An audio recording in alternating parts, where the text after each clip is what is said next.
The Indian subcontinent was on fire. War had broken out between India and Pakistan. Millions of refugees were pouring into India from East Pakistan, today's Bangladesh. But behind the scenes, something bigger was unfolding. A global power was about to tilt the balance. On us.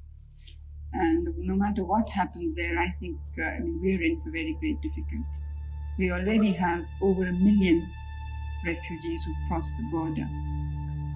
And it's upset the economy of the area, the political life. It does upset things completely. And we don't want to be saddled with these people for good.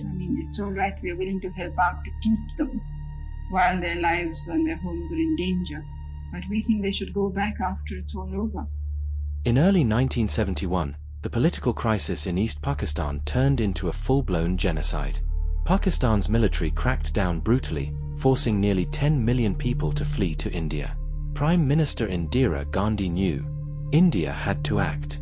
But there was a problem. The United States and China were backing Pakistan.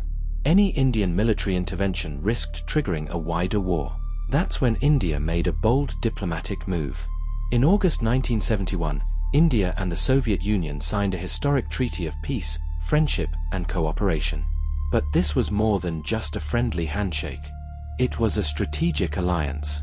The Soviets promised support if India faced pressure from the US or China. On December 3rd, Pakistan launched airstrikes on Indian airbases. The war had officially begun. India struck back hard, on both the eastern and western fronts. But as Indian forces advanced in East Pakistan, US President Nixon sent the USS Enterprise, a nuclear-powered aircraft carrier, into the Bay of Bengal. It was a clear threat that IT wasn't alone. British warships, including HMS Eagle, moved in from Singapore. It was a clear Western show of force, an intimidation move against India. India didn't back down. Why? Because the Soviet Navy responded immediately. They dispatched a fleet from Vladivostok, including submarines and warships, to shadow the US task force. It was a silent message, don't even think about it. The American fleet never intervened. Neither did China. India was free to complete its mission.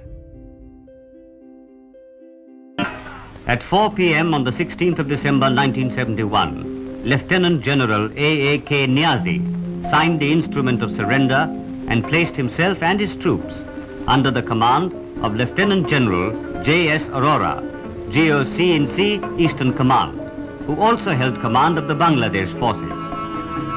At the Dhaka golf course, the Dhaka garrison formally laid down their arms before Lieutenant General Sagat Singh, GOC 4 Corps. At Magura, Major General Ansari, GOC Pakistan 9 Division, surrendered himself and his command to Major General M.S. Brar, GOC 4 Mountain Division. At Khulna, a brigade of the Pakistan Army, which had held out until the ceasefire, finally surrendered to Major General Dalbir Singh, GOC 9 Mountain Division. The 1971 Indo-Pak War wasn't won by military might alone. It was shaped by strategy, diplomacy, and decisive alliances. In India's moment of crisis, the Soviet Union stood steadfast, on land, at sea, and at the United Nations. Their support deterred external intervention and gave India the diplomatic space it needed. That partnership wasn't forged overnight.